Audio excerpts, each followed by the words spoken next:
కేవలం 4 బోట్ల కథ 4 జిల్లాల మత్స్యకారులను ఏకం చేసింది. నేరుగా ప్రభుత్వం మీదే హెచ్చరిక చేయించింది. తీర ప్రాంతంలో దేవర సినిమా ఎలా మొదలైంది, ఎక్కడకు దారి తీస్తుంది?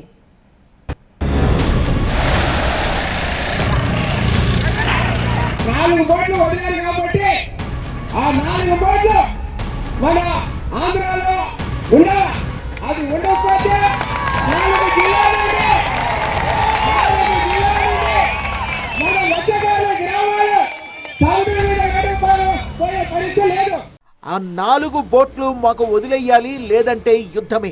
ప్రకాశం జిల్లా సింగరాయకొండ మండలం పాకల తీర ప్రాంతం. తిరుపతి, నెల్లూరు, ప్రకాశం, బాపట్ల జిల్లాలోని 160 గ్రామాల నుంచి వచ్చిన వేలాది మంది మత్స్యకారులతో యుద్ధభూమిలా మారింది. తీరం ఇంతలా ఎరుపెక్కడానికి అసలు కారణం నెల్లూరు జిల్లా జువ్వలదిన్నెలో తమిళనాడు మత్స్యకారుల బోట్లను విడిచిపెట్టడం.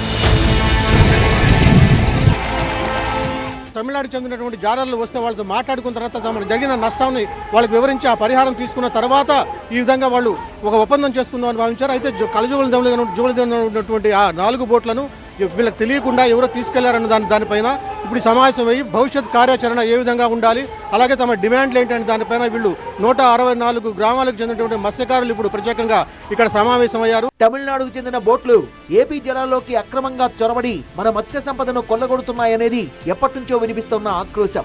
అతిపెద్ద హైస్పీడ్ కడలూరు బోట్లతో 10 ఏళ్ల నుంచి ఇబ్బంది పడుతున్నారు.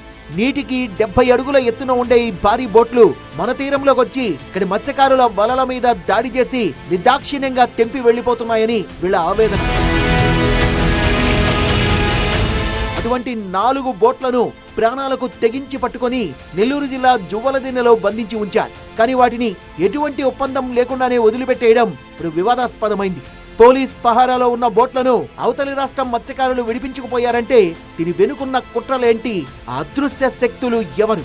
జువ్వలదిన్నెకి సంబంధించినటువంటి ఫిషింగ్ హార్బర్లో కూడా ఇవాళ ప్రతిపక్ష పార్టీలు, ముఖ్యంగా వైఎస్ఆర్ పార్టీ లేనిపోని అనుమానాలు సృష్టించడానికి ప్రయత్నం చేస్తూ ఉన్నారు. ఎందుకంటే ఇవన్నీ కూడా స్పీడ్ బోట్స్ కూడా ఎంత మ్యాక్సిమం చూసుకున్నా వెయిట్ ఎక్కువ, అంత ఐరన్తో ఉంటాయి కాబట్టి మ్యాక్సిమం 20 కిలోమీటర్ స్పీడ్ వెళ్తాయి. ఇప్పుడు అధునాతనమైనటువంటి మెరైన్ బోట్స్ని తీసుకొచ్చి 40 to 50 కిలోమీటర్స్ స్పీడ్కి వెళ్తాయి కాబట్టి పర్మనెంట్గా అవి కూడా ఏర్పాటు చేయడానికి దానికి క్రూ కానీ అన్నీ కూడా డిపార్ట్మెంట్ ప్లాన్ చేస్తున్నారు. ఐజీ గారు ఉదయం నుంచి అన్ని తీర ప్రాంతాల్లో కూడా అలాగే జువ్వలదిన్నె పోర్ట్లో కూడా చూసి రావడం జరిగింది. ఇది శాశ్వత పరిష్కారం చేయడానికి ప్రభుత్వం చాలా చిత్తశుద్ధితో పనిచేస్తుంది. ఏపీ మత్స్యకారులంతా ఏకమయ్యారు. ప్రకాశం జిల్లా పాకలలో అత్యవసరంగా బహిరంగ సభ పెట్టుకున్నారు. పోలీసులు బందోబస్తు ఇస్తామన్నా వద్దన్నారు. పాకల గ్రామంలోకి మత్స్యకారులు తప్ప వేరెవ్వరినీ రానివ్వలేదు. కర్రలు పట్టుకుని వాళ్ల సభకు వాళ్లే వాలంటీర్లుగా మారి పహారాగాస్తున్నారు. వదిలేసిన 4 తమిళనాడు బోట్లు తిరిగి అక్కడ పెట్టాల్సిందే అనేది 4 జిల్లాల మత్స్యకారులు ఇస్తున్న అల్టిమేటం. ఈ 10 ఏళ్లుగా సాగుతున్నటువంటి ఈ దోపిడీ వెనక ఇప్పటికైనా ఎవరున్నారు, వాళ్ళని అరికట్టాలి. అలాగే మనకు ఒక మెకనైజ్డ్ బోట్లు అంటే హై స్పీడ్ బోట్లు కూడా మన ప్రభుత్వం కొనుగోలు చేసి ఇక్కడ ఈ నెల్లూరు ప్రాంతం నుంచి బాపట్ల వరకు కూడా 4 బోట్లను ఏర్పాటు చేయాలి. ఇవి గస్తీ తిరగాలి. సముద్ర తీరంలో 12 నాటికల్ మైళ్ళ దూరం లోపలికి ఎవరైనా వచ్చినా కానీ వాళ్ళని పట్టుకుని వాళ్ళపైన శిక్షలు వేయాలి. అలాగే వాళ్ళపైన కేసులు నమోదు చేయాలని చెప్పి కూడా మెరైన్ చట్టాల ప్రకారం కేసులు నమోదు చేయాలని చెప్పి వీళ్ళు ప్రధానంగా డిమాండ్ చేస్తున్నారు.